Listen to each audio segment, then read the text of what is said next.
आदाब, नमस्कार, अस्सलाम वालेकुम नाज़रीन। पल पल न्यूज के न्यूज रूम से मैं हूं आपके साथ नदीम अकरम। जयपुर की रियान रेजिडेंस मस्जिद मामले में अब नया मोड़ आ गया है और मोड़ भी ऐसा नहीं, एक बार फिर मुसलमानों के साथ वादा खिलाफी जो है वो राजनीतिक जिम्मेदारों के द्वारा की गई है। किस तरीके से तमाम चीजें सामने आ रही हैं, एक एक कर आपके सामने रखूंगा, क्योंकि कुछ ही दिन पहले 90 वर्षीय मुस्लिम बुजुर्ग भूख हड़ताल पर बैठे थे और उनकी तमाम मांगों को माना गया था। और एक बार फिर से वादा खिलाफी जयपुर के मुसलमानों के साथ की गई है। किस तरीके से 90 वर्षीय मुस्लिम बुजुर्ग का बयान सामने आया है, एक बार उस पर नजर डाली। मैं अब्दुल कयूम सी स्कीम से बोल रहा हूँ। कुछ दिन पहले मैं भूख हड़ताल पर बैठा हुआ था तो हमारे क्षेत्र के एमएलए प्रताप सिंह जी ने आकर के मेरे को और आश्वासन दे करके और मेरा भूख हड़ताल तोड़वा दी। उसके बाद में हमने उनको नई कमेटी बनने की लिस्ट भी उनको दे दी थी और उन्होंने खुद भी रिकमेंड किया था और उसको उस चीज़ को लेकर के हम वक्फ बोर्ड में दे करके आए थे। उसके बाद में अब मेरे साथ में या हमारे साथ में ऐसा धोखा हुआ है कि खानू खान जो है वो अब अपनी मनमर्जी से जो है मनमर्जी कर रहा है और वही दादागिरी टाइप से बात कर रहा है। उसने 2 आदमी को भेज करके और हमारी मस्जिद के अंदर दखल अंदाजी देना शुरू कर दिया है। कभी तो नाप तोल करवाते हैं, कभी कहते हैं कि हम वो बनवाएंगे, ये बनवाएंगे। तो ये बहुत बड़ी शर्म की बात है। तो मैं आप लोगों से इल्तिजा करता हूँ कि अगर ये इस बात की रोकथाम नहीं की और हमारी मैं अब तो ये है कि जल्द से जल्द मैं चाहता हूँ कि हमारी नई कमेटी की जो हमने लिस्ट दी है वो जल्द से जल्द खानू खान उसको उनको इजाज़त क्यों नहीं देते, वो क्यों नहीं भेजते हैं उसको हमारी कमेटी को बना करके। तो मैंने इरादा कर लिया कि मैं दोबारा आने वाले जुमे से जो है मैं भूख हड़ताल पर बैठ रहा हूँ। अब उसके लिए जिम्मेदारी जो है वक्फ बोर्ड की होगी। एक बड़ी अजीब व गरीब दादागिरी है। प्रताप सिंह जी ने आकर के मेरे को आश्वासन दिया था और उन्होंने मेरा भूख हड़ताल तोड़वाई थी, लेकिन उसके बावजूद भी जो है वो कोई सुनवाई नहीं हो रही और हमारे उस लिस्ट को पता नहीं उसने खानू खान ने उसको काई में कूड़े में डाल दिया। क्या ये कोई तरीका नहीं है साहब। और एक जो है 2 आदमी उन्होंने मुकर्रर कर दिया हमके ऊपर और वो आते हैं जो कहते हैं कि साहब हम ये कर रहे हैं, वो कर रहे हैं और नाम अपना को कोई फरीद बताता है तो क्या है। तो ये हमारे साथ में एक धोखाधड़ी हो रही है। बड़े अफसोस की बात है। हम जो मैं विधानसभा चालू हो रही है, इसलिए मैं प्रताप सिंह जी से भी मिलने की कोशिश कर रहा हूँ। वो अभी बिजी है इसलिए मैं मिल नहीं सका, लेकिन मैं ज़रूर उनसे मिल करके कहूँगा कि साहब आपका इतना होते हुए भी जो है ये खानू खान ने एक ऐसा रवैया कर रखा है तो कि मुझे बड़े शर्म की बात आती है। और मैं देखता हूँ कि हमारे प्रताप सिंह जी के कहने के बावजूद, उनके रिकमेंड करने के बावजूद भी वो किसी चीज़ की अमली जबान नहीं पैरा रहे। तो मैं क्या कहूँ कि बस ये है कि हम जो है आखिरी अब ये अगर हम जो है मैं फिर जो है जुमे के रोज़ जो है मैं भूख हड़ताल पर बैठूंगा तो उस वक्त तक नहीं बैठूंगा, उस वक्त तक मैं उठूंगा नहीं वहाँ से जब तक कि हमारी नई कमेटी जो है हमको बना करके नहीं भेज दी, मेरे हाथ में नहीं आ जाएगी। चाहे मुझे मेरी जान ही निकल जाए, मैं नहीं उठूंगा वहाँ से। तो दोस्तों, आपने सुना कयूम साहब को। इसी के साथ साथ मस्जिद के पूर्व जिम्मेदार का भी बयान मोहम्मद सलीम साहब का सामने आया है, एक बार इस पर नजर डालिए। अस्सलाम वालेकुम वरहमतुल्लाहि वबरकातुहू। मैं राजस्थान के सभी लोगों को ये बताते हुए मुझे अफसोस हो रहा है कि पिछले 4 महीने से लगातार जो प्रोटेस्ट सीस की मस्जिद रेजिडेंसी में भूमाफियाओं की कमेटी को लेकर जो चल रहा था, उसमें एक अचानक नया मोड़ आया था कि हमारे बुजुर्ग 86 वर्ष के अब्दुल कयूम साहब भूख हड़ताल पर बैठ गए थे। उसी दौरान हमारे क्षेत्रीय विधायक और राजस्थान के कैबिनेट मिनिस्टर प्रताप सिंह खाचरिया साहब के हस्तक्षेप के बाद उनके आश्वासन और जो मांगे थी वो कंप्लीट पूरी करने के बाद में उस धरने को, भूख हड़ताल को ख़त्म कर दिया गया था। उसके अंदर ये बताया गया था प्रताप सिंह जी ने कि ये कमेटी खारिज कर दी गई भूमाफियाओं की, बाहरी लोगों की। अब आप लोग मेरे मार्गदर्शन में, मेरे निर्देशन में, मेरी देखरेख के अंदर मोहल्ले वासी अपनी कमेटी का चयन करें और मेरे पास लेकर आए। तो मोहल्ले के तमाम बाशऊर दानिशमंद बुजुर्गों ने 2 बार मीटिंग का आयोजन कर स्थानीय लोगों की, इसी स्कीम वासियों की कमेटी चुनकर और प्रताप सिंह खाचरेवास के सामने पेश की है। प्रताप सिंह जी खाचरेवास साहब ने मंजूरी दे दी और एक कवरिंग लेटर बनाकर और वक्फ बोर्ड चेयरमैन के नाम ये खत लिखा, ये लेटर लिखा है कि ये स्थानीय लोग हैं, इनकी कमेटी बना दी जाए, मेरी सहमति है। और वो चेयरमैन के हाथों में दे दी गई है। और मैं ये दिखाना चाहता हूँ कि ये उनका पत्र है प्रताप सिंह जी खाचरेवास साहब का, जिन्होंने ये सिफारिशी पत्र लिखा है।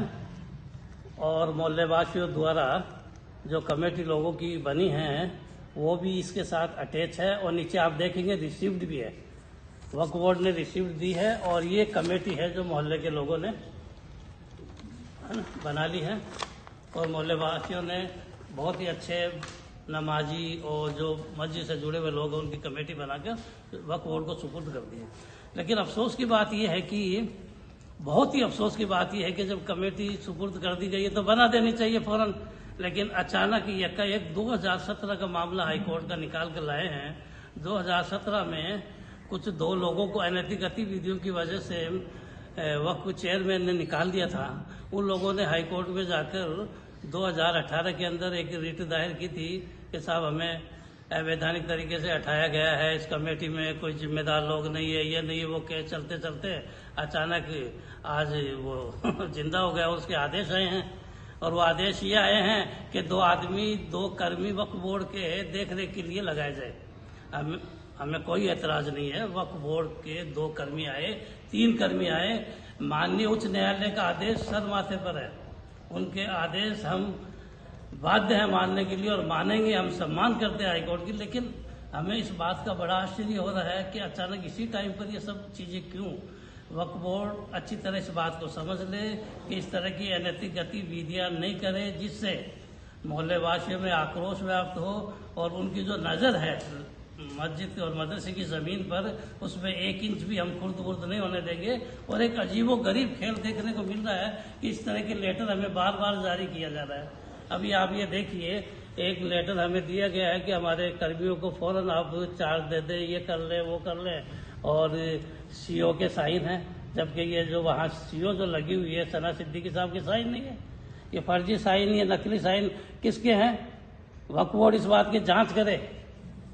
और ये दूसरा ये है कि साहब ये जिन कर्मियों को लगाया गया है यहाँ देख रेख के लिए, वो खुद ही आदेश दे रहे बार बार कि हमें तमाम चीजें सुपुर्द कर दी जाए, चेक बुक दे दी जाए, नकद दे दिया जाए, जो भी दे दिया जाए। हाईकोर्ट के आदेश है कि आप देख रेख करें, आप केयर टेकर हैं और आप अपनी देख रेख करें। यहाँ हम किसी चीज के लिए मना नहीं करते। ये लेटर देखिए, क्या इस तरह का लेटर मस्जिद रैयान रेजिडेंसी का लेटर पैड छपे हुए हमारे पास पड़े हैं। अचानक इन्होंने खुद ने वक्फ के नाम से नए लेटर पैड छपा लिए आनंद फानंद में और तमाम चीज़ों की डिमांड कर दी। और यहाँ आकर लोगों को प्रताड़ित कर रहे दोनों वक्फ के कर्मी। इनकी क्या मंशा है? और वे लोग जो हम पर इल्जाम लगा रहे थे, वो लोग भूमाफिया के और वक्फ बोर्ड के चेयरमैन से लेकर नीचे तक सब ये इल्जाम लगा रहे थे कि ये सदर के पद से हटना नहीं चाहते हैं। आज हमने खुशी खुशी इस्तीफा दे दिया है और मोहल्ले वालों ने मोहल्ले की कमेटी चुन ली है। हमें इस बात से कोई एतराज नहीं है। राजस्थान हाई कोर्ट का ये आदेश आया था कि 2 कर्मी वहाँ देख रेख के लिए लगाए जाए, तो वक्फ बोर्ड को ये जवाब देना चाहिए था हाई कोर्ट के अंदर कि ये 2017 की कमेटी को लेकर है ये मामला। वो कमेटी हमारी हट गई है, वो चैप्टर ही क्लोज हो गया है और मोहल्ले वालों ने नई कमेटी चुन ली है और वो वक्फ बोर्ड के सुपुर्द भी कर दी गई है। ये जवाब देना चाहिए था कि भाई अभी वो मामला ही नहीं रहा है पुरानी कमेटी का और नई कमेटी हम शीघ्र ही बनाकर पेश कर रहे हैं, तो ये चीज़ अपने आप ही खत्म हो गई। लेकिन हकीकत क्या है कि ये जितने भी साम दाम एन कैन परकर एन ये सारे मामले कर वक्फ बोर्ड और वक्फ बोर्ड के कर्मी सिर्फ इस मदरसे पर, इस मदरसे जो मस्जिद के सामने मदरसा है, इस पर इमारत बनाना, कॉमर्शियल कॉम्प्लेक्स बनाना, इसके लिए ये तमाम वो हरकतें कर रहे हैं। हल्की से हल्की घिनौनी से घिनौनी हरकत कर रहे हैं। इनको मालूम है कि इतना बड़ा राजस्थान के इतिहास में इतना बड़ा मस्तूरात का प्रोटेस्ट चला है भूख हड़ताल तक पर हमारे बुजुर्ग बैठे हैं। ये सब होने के बावजूद भी उन्हीं हरकतों पर फिर वक्फ बोर्ड उतर आए हैं। हमारे बुजुर्ग फिर भूख हड़ताल के लिए तैयार है, माँ बहनें फिर उसी आंदोलन के रास्ते पर चलने के लिए तैयार है। वक्फ बोर्ड अच्छी तरीके से जान लें कि ये इरादे कभी कभी उनके मंसूबे पूरे नहीं होंगे। वे चहेते, वे भूमाफिया के लोग जो और वो दलाल किस्म के लोग जो वक्फ बोर्ड को घेरे हुए हैं, जो योजनाएं बना रहे हैं, और इस जमीन को लोग बाहर से आकर नाप तोल कर कभी किस बिल्डर को दिखा रहे हैं, कभी किस बिल्डर को। इस तरह के मंसूबे कतई पूरे नहीं होंगे। हम पहले भी इसके लिए सीना तान कर खड़े थे, आज भी खड़े रहेंगे। और राजस्थान के लोगों से भी कहता हूं कि उठ खड़े हो जाइए। 20,000 जो प्रॉपर्टी है राजस्थान की, ये खुर्द बुर्द करने के लिए वक्फ बोर्ड ने कमर कस दी है। ऐसे लोग वक्फ बोर्ड पर हावी हो गए, काबिज हो गए हैं, जो आपकी अल्लाह के घर की और मदरसों की, दरगाहों की ये जो कीमती बेशकीमती है, जो अल्लाह के नाम से दी है हमारे बुजुर्गों ने, इसको खुर्द बुर्द करने पर मुकाबला करिए और हमारे साथ आइए। इंशाअल्लाह हम भी आपके साथ रहेंगे। और सिस्किम संघर्ष समिति आवाज उठाती रहे, लड़ती रहेगी सीना तान के। और वक्फ बोर्ड भी इस बात को याद रखे कि हम कभी भी किसी भी प्रॉपर्टी को आंच नहीं आने देंगे। मुझे एक बात समझ में नहीं आ रही है कि वक्फ बोर्ड इतना जलील होने के बाद भी पूरे राजस्थान के लोगों ने वक्फ बोर्ड को और उसके मुखिया को हिकारत भरी नजरों से देखा है और पूरे वक्फ बोर्ड को कोसा है, क्योंकि उन्होंने देखा है कि 4 महीने तक माँ बहनें धूप में, बरसात में ये खड़ी है, उनकी मांग जायज है। और एक बात पर और अफसोस होता है कि जो ये 2 कर्मी वक्फ बोर्ड ने देख रेख के लिए यहाँ लगाए हैं, उसके 2 घंटे बाद ही नाप चौक के लिए, जमीन को नापने के लिए कई भूमाफिया के लोग और कई बिल्डर टाइप लोग यहाँ आकर एक्टिव हो गए हैं। क्या मंसूबा है वक्फ बोर्ड का, समझ में नहीं आ रहा। इतनी जलालत के बाद भी वक्फ बोर्ड का मोह भंग नहीं हो रहा है इस प्रॉपर्टी से। अल्लाह ही बेहतर जानता है कि क्या मसलियत है, क्या और जलील होना उनकी किस्मत में है, कुछ समझ में नहीं आ रहा है। बस आखिर में यही कहना चाहता हूँ राजस्थान के लोगों से कि अपनी और अल्लाह के घर की इस प्रॉपर्टी की हिफाजत के लिए कमर कस लीजिए, क्योंकि ये कोई कमी नहीं छोड़ रहे हैं। इनको किसी चीज से मतलब नहीं है कितने जलील हो जाए, इनके कितने जूते मार लीजिए आप, लेकिन आपके जो पोश एरिया में जो प्रॉपर्टीज है उन पर ये नजर गड़ाए हुए हैं। इनके मंसूबे अच्छे नहीं लगते, हम बहुत करीब से लोगों को देख रहे हैं। अल्लाह हाफिज। तो दोस्तों, आपने सुना मोहम्मद सलीम को। इसी के साथ साथ अब महिलाओं का बयान भी सामने आया है। क्या कुछ महिलाओं ने कहा है, एक बार उनके बयान पर नजर डाल लीजिए। अस्सलाम वालेकुम। जैसा कि सभी लोगों को पता है कि सिस्किम की मस्जिद रेजिडेंसी रायन में जो प्रोटेस्ट चला था, 18 महीने, करीबन 4 महीने के करीब जो प्रोटेस्ट चला था, वो प्रोटेस्ट अभी तक भी, मतलब वो प्रकरण अभी तक भी खत्म नहीं हुआ है। अभी तक भी हमारे ऊपर कई मुकदमे दायर किए जा रहे हैं और कई तरीके की कई तरीके की बातें हम पर लगाई जा रही है, बोला जा रहा है। उसके मामले के अंदर स्थानीय जो हमारे विधायक थे, स्थानीय कैबिनेट मंत्री जो विधायक थे, वो जब बीच में आए थे तब इस मामले को रफा दफा एक तरीके से कर दिया गया था। जब हम भूख हड़ताल पर बैठे थे तो उन्होंने ये कहा था, इस बात पर ये चीज हुई थी कि पुरानी कमेटी को खारिज कर दिया जाए और नई कमेटी के जो नाम है उनको दे दिए जाए। और साथ में वक्फ बोर्ड ने 2 जो कर्मी हैं वो देख रेख के लिए नियुक्त करने की बात कही थी कि वो कभी कभी आकर के देख रेख करेंगे। लेकिन उसके बावजूद अब जो है वक्फ बोर्ड के जो बुर्की हैं वो कई तरीके के हम पर जो है मुकदमे दायर कर रहे हैं। हमने हर तरीके की कोशिश की थी उस प्रोटेस्ट के अंदर, और ये देखिए हम महिलाओं को डराने धमकाने की कोशिश की जा रही है। ये हमारे ऊपर मानहानि के जो है तो मुकदमे दायर किए जा रहे हैं। मुझे समझ में ये नहीं आता है कि वक्फ बोर्ड के जो गुर्गे हैं उनको इस सिस्किम की मस्जिद के अंदर ऐसा क्या दिखाई देता है जो सारा मामला सॉल्व होने के बावजूद वो हम पर मुकदमे दायर कर रहे हैं। हम अपनी सारी परेशानियां, सारे मतलब सर्दी, गर्मी, बारिश, हर चीज के अंदर प्रोटेस्ट के अंदर खड़े रहे केवल हक की लड़ाई के लिए। 4 महीने तक हम हक की अपनी लड़ाई के लिए, मस्जिद और मदरसे की लड़ाई के लिए अपने हक पे खड़े रहे थे। हमने हर चीज सही, हमारे बुजुर्गों के ऊपर मुकदमे किए गए, उसके बावजूद अब ये एक नई तरीके की लोगों की चालाकियां देखिए कि ये हम औरतों को भी डराने धमकाने की कोशिश कर रहे हैं। पर राजस्थान के लोगों को, राजस्थान के मुसलमान लोगों को ये समझना चाहिए कि वक्त की जो संपत्ति है, जो जायदाद है, अगर हम उनकी देखरेख के लिए आवाज नहीं उठाएंगे तो कौन उठाएगा। ये जो वक्फ बोर्ड के गुर्के हैं, ये इनकी सबकी नजर जो है इन वक्फ की जमीन को हड़पने की, उनका लालच हमें साफ दिखाई दे रहा है कि सब कुछ स्थानीय कैबिनेट मंत्री के उपस्थिति के अंदर सारी बात क्लियर होने के बावजूद भी हमारे ऊपर ये मुकदमे दायर किए जा रहे हैं। ये वो लेटर है जो श्री प्रताप सिंह खाचरियावास जी ने हमको उस वक्त दिया था जब हम भूख हड़ताल पर बैठे थे, और उन्होंने ये देखिए इसके अंदर वो सारी चीजें लिखित में है कि यहाँ पर पुरानी कमेटी को खारिज किया जाएगा और नई कमेटी के नाम दिए जाएंगे, और केवल 2 जो वक्फ बोर्ड के हैं कर्मी वो नियुक्त किए, खाली देख रेख के लिए उनको 2 कर्मियों को नियुक्त किया जाएगा। इसके बावजूद भी वक्फ बोर्ड के जो लोग हैं उन्होंने अभी भी हम लोगों के ऊपर, मतलब औरतों के ऊपर 10-10 लाख रुपए के जुर्माना, मानहानि का जुर्माना लगाया है। किस तरीके के लोग, मुझे समझ में नहीं आ रहा है किस तरीके के लोग वक्फ बोर्ड को चला रहे हैं, संभाल रहे हैं। जो राजस्थान के सारे मुसलमानों को सोचने की बात है, सारे लोगों को सोचने की बात है कि ये तो एक सीस्किन की मस्जिद का और मदरसे का मामला था।